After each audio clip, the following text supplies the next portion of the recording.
Hello traders. Gold, copper and குடாயிலுடைய technical views இன்னைக்கு பார்க்கலாம். அதுக்கு முன்னாடி நம்ம சேனலை சப்ஸ்கிரைப் பண்ணிக்கோங்க. பெல் ஐக்கானையும் ப்ரெஸ் பண்ணி வச்சுருந்தீங்கன்னா நாங்கள் டெய்லியும் கொடுக்கக்கூடிய அப்டேட்ஸ் இம்மீடியட்டாக உங்களுக்கு கிடைக்கும். அது நீங்கள் எடுக்கக்கூடிய ட்ரேடுக்கும் சப்போர்ட்டிவாக இருக்கும். இது கூட எங்களுடைய Facebook page, Telegram and WhatsApp குரூப்பில் லெட், நிக்கல், ஜிங்க் ஸ்கிரிப்டுடைய நெக்ஸ்ட் மூவ்மெண்ட் எப்படி இருக்குன்னு சார்ட்டாகவே போஸ்ட் பண்ணிகிட்ருக்கோம். அதையும் நீங்கள் ட்ரேட் எடுக்கிறதுக்கு யூஸ் பண்ணிக்கலாம். அப்படி ட்ரேட் எடுக்கலாம்னு நினைக்கும் போது ஏதாவது சந்தேகம் இருந்தால் எங்களை காண்டாக்ட் பண்ணுங்கள். அதுக்கு எங்களால் முடிஞ்ச சொல்யூஷனை கொடுக்குறோம். அது மட்டும் இல்லாமல் வேறு ஏதாவது ஸ்கிரிப்டை பற்றி, அதாவது கமாடிட்டி மட்டும் இல்லாமல் ஃபாரெக்ஸ், கரன்சி, நிஃப்டி ஸ்கிரிப்டை பற்றி ஏதாவது சந்தேகம் இருந்தாலும் எங்களை காண்டாக்ட் பண்ணுங்கள். அதுக்குண்டான டெக்னிக்கல் சம்மந்தமான சொல்யூஷன் நாங்கள் கொடுக்குறோம். ஆன்லைன் மூலிமா கம்ப்யூட்டர் ஸ்க்ரீன் ஷேரிங்கில் வந்து கூட அந்த சார்ட்டில் இருக்கிற டெக்னிக்கல் விஷயங்களை எக்ஸ்பிளைன் பண்ணுறோம். சரி, இப்போ சப்ஜெக்டுக்குள்ளே போகலாம். First gold dollar day chart பார்க்கலாம். டே சார்ட்டில் நம்ம எதிர்பார்த்துட்டு இருக்கிறது ஒரு ட்ரையாங்கிள், டிசெண்டிங் ட்ரையாங்கிள் ஃபார்ம் பண்ணியிருக்கு. அது பிரேக் அவுட் ஆகிற வரைக்கும் ட்ரேட் அவாய்ட் பண்ணிக்கலாம்.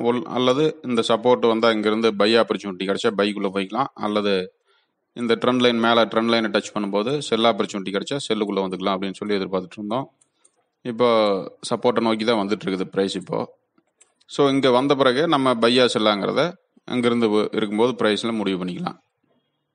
ஏன்னா அது ஏதாவது ஒரு இடத்துல வந்து நிற்கும் போது தான், ப்ரைஸ் மிடில் இருந்ததுனால ஏதாவது ஒரு இடத்துல வந்து நிற்கும் போது தான் நம்ம அடுத்த முடிவு எடுக்க முடியும். ஸோ ஒன்று சப்போர்ட்டுக்கு வரட்டும், நம்ம அங்கேருந்து பை என்ட்ரி எடுக்கிறதா, நல்ல ஒரு ஆப்பர்ச்சுனிட்டி கிடைச்சதுன்னா, அல்லது பிரேக் அவுட் நடந்ததுன்னா செல் என்ட்ரி எடுக்கிறதாங்கிறத அங்கே முடிவு பண்ணிக்கலாம்.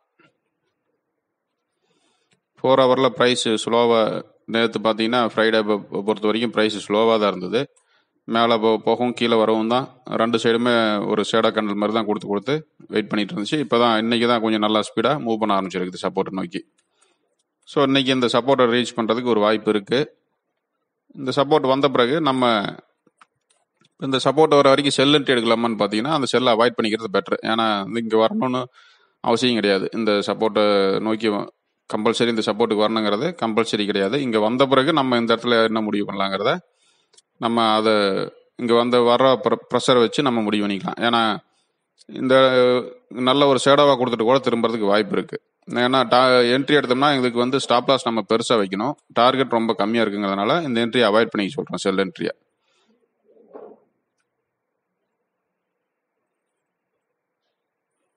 எம்சிஎக்ஸ்லேயே நேற்று பார்த்தீங்கன்னா ப்ரைஸ் ஒன்றும் பெரிய மூவ்மெண்ட் கொடுக்கல. இப்போ தான் ஒரு ப்ரைஸ் கொஞ்சம் கேப் டவுன் ஆகி கீழே நல்லாவே ஒரு செல் சைட் ப்ரெஷர் காமிச்சிட்டு இருக்கு. ஸோ இதுவும் பார்த்தீங்கன்னா கிட்டத்தட்ட ஒரு 31,400 வரைக்கும் வரதுக்கு சான்சஸ் இருக்குது. இங்கே வந்ததுன்னா இங்கேருந்து நம்ம பையா அல்லது செல்லாங்கிறத இந்த இடத்துல கிடைக்கக்கூடிய டாலரில் என்ன மூவ்மெண்ட் நடக்குதுன்னு பார்த்துட்டு அப்புறம் இங்கேயும் கிடைக்கக்கூடிய பேட்டர்ன்ஸ் வச்சுட்டு நம்ம பை என்ட்ரி அல்லது செல் என்ட்ரியை முடிவு பண்ணிக்கலாம். நெக்ஸ்ட் காப்பர் நம்ம வந்து செல் சைடு எதிர்பார்த்துட்டு இருந்தோம். பட் அது இந்த லோ பிரேக் பண்ணால் நல்ல ஒரு ப்ரீவியஸ் சப்போர்ட் வரைக்குமே வரதுக்கு வாய்ப்பு, அதாவது 2.8600 வரைக்கும் வரதுக்கு வாய்ப்பு இருக்குன்னு எதிர்பார்த்தோம். பட் அது லோவை பிரேக் பண்ண முடியாமல் ஹை சைடு அப் சைடு மூவ் ஆகி மறுபடியும் இந்த ரெசிஸ்டன்ஸ் ஏரியாலே வந்து நின்றுருக்கு இப்போ ப்ரைஸ். ஸோ இது இந்த இடத்துல என்ன இன்னொரு பேட்டர்ன் ஃபார்ம் ஆகிட்டு இருக்கு அப்படின்னு பார்த்தீங்கன்னா ஒரு ரன்னிங் ஹெட்ன்னு சொல்கிறோம், அதாவது கண்டினியூஷன் ஹெட்ன்னு சொல்கிறோம் ஃபார்ம் ஆகிட்டு இருக்கு. இந்த பேட்டர்ன் நல்லா வேலை செய்யணும் அப்படின்னாலும் இந்த ரெசிஸ்டன்ஸ் ஏரியா விட்டு வெளியே போகணும் ப்ரைஸ். அதாவது கரெக்டாக போட்டோம்னா இங்கே ஒரு நல்ல ஒரு ஸ்ட்ராங்கான ரெசிஸ்டன்ஸுங்கிறதுனால இந்த ரெசிஸ்டன்ஸ் விட்டு வெளியே போகும்போது தான் இந்த கண்டினியூ ஹெட்ன்னு சொல்கிறோமே வேலை செய்யும். ஸோ இந்த இடத்துல வந்து நம்ம என்ட்ரிக்கு இது ஒரு ரெசிஸ்டன்ஸ் ஏரியாங்கிறனால இந்த இடத்துல என்ட்ரி அவாய்ட் பண்ணிக்கிறது பெட்டர். ஏன்னா இந்த இடத்துல நமக்கு ஒரு ப்ராப்பரான ஒரு ஷேடோ கேண்டல் கொடுத்துருக்கிறதுனால இதை பிரேக் பண்ணுமாங்கிறது வந்து சிரமம் தான். அது பிரேக் பண்ணி வெளியே போகும்போது நமக்கு என்ட்ரி வாய்ப்பே கிடைக்கும் பை சைடுக்கு. ஸோ அதனால் அந்த வெயிட் பண்ணி அப்புறம் என்ட்ரிக்குள்ளே போய்க்கலாம். இதே 4 ஹவரில் நம்ம பார்க்கும்பொழுது இந்த இடத்துல இந்த சப்போர்ட்டுக்கிட்டே ஒரு இன்சைடு கேண்டல் ஃபார்ம் பண்ணியிருந்தது.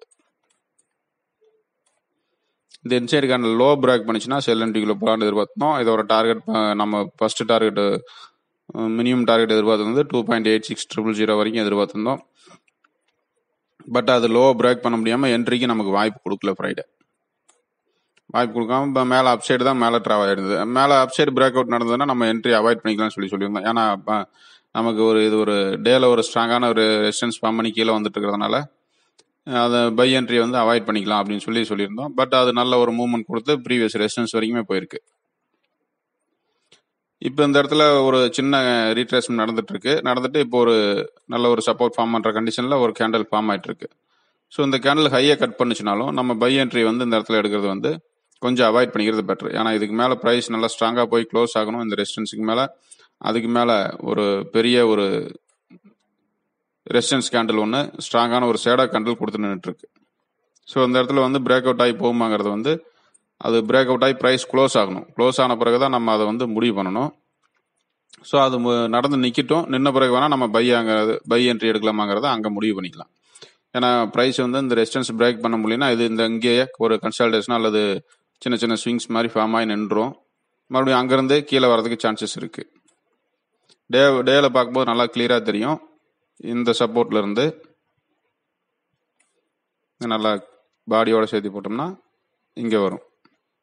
எல்லா சப்போர்ட்டுமே இந்த இடத்துல டச் ஆகிட்டு இருக்கும். அதே மாதிரி ரெசிஸ்டன்ஸும் பார்த்தீங்கன்னா நல்லா கிளியராகவே எல்லா ரெசிஸ்டன்ஸும் டச் ஆகிட்டு இருக்கும். அதாவது கிட்டத்தட்ட ஒரு ரேஞ்சு மாதிரி தான் இருக்குது. பட் இது ஒரு பேட்டர்னாகவும் ஃபார்ம் ஆகிட்டு இருக்கு ஹெட் அண்ட் ஷோல்டரா. ஸோ ஏதாவது ஒரு பக்கம் பிரேக் அவுட் நடக்கட்டும். நடந்த பிறகு நம்ம என்ட்ரியை முடிவு பண்ணிக்கலாம். கோல்டு மாதிரியே தான் இதுலேயும் காப்பர்லையும் என்ட்ரிக்கு வந்து வாய்ப்பு கொடுக்கல. ஏன்னா ஒரு முக்கியமான இடத்துல இருக்கிறதுனால அது இந்த ஏரியா விட்டு வெளியே போகும்போது தான் நம்ம என்ட்ரிக்கு எதிர்பார்க்க முடியும். அதனால வெயிட் பண்ணி என்ட்ரிக்குள்ளே போய்க்கலாம். M6ல இந்த லோ கீழே போகும்போது நம்ம என்ட்ரிக்கு எதிர்பார்த்துருந்தோம். பட் அது போக முடியாமல் நேற்று நல்ல ஒரு அப்சைடு மூவ் கொடுத்துருந்தது. ப்ரீவியஸாக நம்ம எதிர்பார்த்து இந்த 442 டார்கெட்டை ரீச் பண்ணிட்டு கீழே பிரேக் அவுட் ஆகி போக முடியல. இந்த இடத்துல இங்கேயும் பார்த்தீங்கன்னா ஒரு இன்சைட் கேனல் ஃபார்ம் பண்ணிட்டு மேலே தான் மூவ் ஆயிருக்கு. ஸோ இப்போது ஒரு சின்ன ஒரு ரீட்ரேஸ்மெண்ட் நடந்துட்டு டாலரில் நடக்கிற மாதிரியே தான் ஒரு பையிங் ப்ரெஷர் நடந்துட்டு இருக்கு.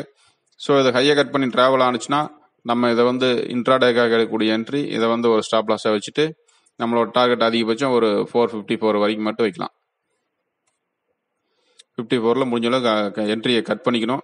இல்லாட்டி ஒரு மினி ரீசனபிள் டார்கெட் இருந்தாலும் ஒரு சின்ன ப்ராஃபிட் இருந்தாலும் எக்ஸிட் ஆகிக்கிறது சேஃபாக இருக்கும். ஏன்னா ப்ரைஸ் வந்து டாலர் பொறுத்த வரைக்கும் ஒரு ஸ்ட்ராங்கான ரெசிஸ்டன்ஸ் ஏரியாவில் இருக்கிறதுனால இங்கேயும் பெரிய டார்கெட் கொடுக்குமாங்கிறத எதிர்பார்க்க முடியாது. ஸோ பட் இருந்தாலும் இன்னைக்கு இன்ட்ராடே என்ட்ரி கம்பல்சரி வேணும்னு எதிர்பார்த்தீங்கன்னா மட்டும் இந்த என்ட்ரிக்குள்ளே போகலாம். இல்லாட்டி என்ட்ரி அவாய்ட் பண்ணிக்கிறது பெட்ரு. ஏன்னா ப்ரைஸ் டாலர் பொறுத்த வரைக்கும் பக்காவான ஒரு ரெசிஸ்டன்ஸ் ஏரியாவில் நின்றுட்டுருக்கு. இப்போ அந்த ஏரியாவை விட்டு இந்த ரெசிஸ்டன்ஸ் மறுபடியும் போய் ரீச் பண்ண முடிஞ்சதுன்னா அந்த டாலரில் இங்கே கிட்டத்தட்ட இந்த 454ங்கிறத வந்து ரீச் பண்ணிவிடும் ப்ரைஸ். அதுக்காக தான் இந்த என்ட்ரி எதிர்பார்த்துட்ருக்கோம். பட் இது வந்து ஒரு ரெசிஸ்டன்ஸ் ஏரியாவில் எடுக்கக்கூடிய பை என்ட்ரி. அப்போ அதை முடிவு பண்ணிக்கோங்க. ஏன்னா இது ரெசிஸ்டன்ஸ் ஏரியாவில் போய் பை எடுக்கிறது ரொம்ப ரிஸ்கான என்ட்ரி. அதனால சின்ன ப்ராஃபிட் கிடைச்சாலும் எக்ஸிட் ஆகிக்கிற மாதிரி தான் அந்த என்ட்ரிக்குள்ளே போகலாம். இல்லாட்டி என்ட்ரி அவாய்ட் பண்ணிக்கிறது சேஃப். நெக்ஸ்ட் க்ரூட் ஆயில் இந்த ஒரு ரெசிஸ்டன்ஸ் ஏரியாவில் ஃபார்ம் ஆன இன்சைடு பார். இந்த இன்சைடு பார் கீழே ப்ரைஸ் இன்னும் க்ளோஸ் ஆகாமல் இருக்குது. கீழேயும் க்ளோஸ் ஆகலை, மேலேயும் க்ளோஸ் ஆகலை. நம்ம எதிர்பார்க்கறது இந்த ரெசிஸ்டன்ஸ் ஏரியாவில் கீழே க்ளோஸ் ஆச்சுன்னா நம்ம செல் என்ட்ரிக்குள்ளே போய்க்கலாம். ஏன்னா பக்காவான ஒரு ரெசிஸ்டன்ஸில் ஒரு ஸ்ட்ராங்கான ஒரு பேட்டர்ன் ஃபார்ம் பண்ணியிருக்கனால கீழே லோ பிரேக் பண்ணும்போது நம்ம தாராளமாக என்ட்ரிக்குள்ளே போகலான்னு எதிர்பார்த்துருந்தோம். பட் ஒரு டைம் கிராஸ் பண்ணிட்டு அதை க்ளோஸ் பண்ண முடியாமல் மறுபடியும் ப்ரைஸ் உள்ளே ட்ராவல் ஆகிட்டு இருக்கு. கிட்டத்தட்ட இன்னைக்கு 4வது நாளாக இந்த ஒரு இன்சைடு பார்க்குள்ளேயே ப்ரைஸ் ட்ராவல் ஆகிட்டு இருக்கு. ஸோ இன்னைக்கு அதே தான் கண்டிஷன். இந்த ஷேடோவுக்கு கீழே ப்ரைஸ் ட்ராவல் ஆச்சுன்னா தாராளமாக செல் என்ட்ரிக்குள்ளே போய்க்கலாம். பையை முடிஞ்ச அளவுக்கு அவாய்ட் பண்ணிக்கலாம். ஏன்னா இது ஒரு ஸ்ட்ராங்கான ரெசிஸ்டன்ஸ் ஏரியாங்கிறதுனால இங்கே பை எடுக்கிறத விட்டுட்டு செல் ஆப்பர்ச்சுனிட்டி கிடைச்சா மட்டும் செல் என்ட்ரிக்குள்ளே போய்க்கலாம். 4 ஹவர்லையும் அதே மாதிரி ஒரு ரெசிஸ்டன்ஸ் இன்சைட் கேனல் தான் ஃபார்ம் பண்ணியிருந்தது. இந்த இன்சைட் கேனலுக்கு லோ பிரேக் பண்ணும்போது நம்ம என்ட்ரிக்குள்ளே போகலான்னு எதிர்பார்த்துருந்தோம். பட் அது லோ பிரேக் பண்ண முடியாமல் ஹை பிரேக் பண்ணி இந்த ப்ரீவியஸ் ரெசிஸ்டன்ஸையும் பிரேக் பண்ண முடியாமல் நின்றுருக்கு. 4 ஹவரை பொறுத்த வரைக்கும் இது ஒரு ரேஞ்சாகவே ஃபார்ம் பண்ணிடுச்சு. இன்றைக்கும் ஸ்டேட்டஸ் அதே தான். இந்த லோவை பிரேக் பண்ணி ப்ரைஸ் க்ளோஸ் ஆச்சுன்னா நம்ம என்ட்ரிக்குள்ளே போய்க்கலாம். அதாவது 63.25 கீழே நம்ம செல் என்ட்ரிக்குள்ளே ட்ராவல் ஆகலாம்.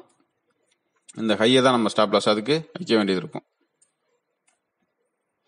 வச்சுட்டு நம்ம தாராளமாக செல் என்ட்ரியை ரன் பண்ணலாம். இதோட டார்கெட் ஃபஸ்ட்டு மினிமம் டார்கெட் பார்த்தீங்கன்னா கிட்டத்தட்ட 61.5 வரைக்குமே வரதுக்கு சான்சஸ் இருக்குது. 61.5லேருந்து 62 வரைக்கும் வரதுக்கு சான்சஸ் இருக்கிறதுனால பையை அவாய்ட் பண்ணிக்கலாம். இங்கே செல் என்ட்ரி கிடைச்சா மட்டும் செல் என்ட்ரிக்குள்ளே போய்க்கலாம். எம்சிஎக்ஸ்லையுமே இந்த லோ பிரேக் பண்ணும்போது செல்லுக்குள்ள எதிர்பார்த்தோம், அங்கேயும் ஒரு இன்சைட் கேண்டில் தான் ஃபார்ம் பண்ணியிருந்தது. பட் அது லோ பிரேக் பண்ண முடியாமல் நல்ல ஒரு அப்சைடு மூவ் கொடுத்துருக்கு. இப்போ இன்னைக்கும் அதே தான் கண்டிஷன். இந்த லோ பிரேக் பண்ணும்போது, அதாவது 4380 பிரேக் பண்ணும்போது நம்ம செல் என்ட்ரிக்குள்ளே ட்ராவல் ஆகலாம். அல்லது இங்கே ஐஎன்ஆர் சப்போர்ட் பண்ணலினா டாலரில் இங்கே லோ பிரேக் பண்ணுச்சுன்னா நம்ம தாராளமாக செல் என்ட்ரிக்குள்ளே போய்க்கலாம். ஏன்னா இன்னைக்கு ஐஎன்ஆர் கொஞ்சம் அப்சைடு மூவ் கொடுத்துச்சுன்னா இங்கே லோ இந்த 4380 பிரேக் பண்ணுறது அது வாய்ப்பு கம்மியாக இருக்கும். ஸோ நம்ம டாலரில் பிரேக் அவுட் நடந்து நல்லா க்ளோஸ் நடந்துருச்சுன்னா இங்கே தாராளமாக இங்கே இருக்கக்கூடிய ப்ரைஸில் செல் என்ட்ரிக்குள்ளே போய்க்கலாம். இந்த ஹையவே நம்ம ஸ்டாப் லாஸ் யூஸ் பண்ணிக்கலாம். அதாவது 4500 வைக்கணும். பட் இருந்தாலும் மினிமம் ஒரு 20 பாயிண்ட் தான் இங்கே ரெசிஸ்டன்ஸ். இந்த 4480 வச்சாலுமே இந்த ரெசிஸ்டன்ஸ் பார்த்தீங்கன்னா ஒரு 4500 தான். அதனால இந்த 4500 நம்ம மெயின்டைன் பண்ணிட்டு செல் என்ட்ரிக்குள்ளே போகலாம். செல் என்ட்ரி நல்லா தாராளமாக ஒரு 100 பாயிண்ட்டுக்கு மேலே கிடைக்கிறதுக்கே சான்சஸ் இருக்குதுங்கிறனால செல் வாய்ப்பு மட்டும் எடுக்கலாம், பை அவாய்ட் பண்ணிக்கலாம். Okay, thank you.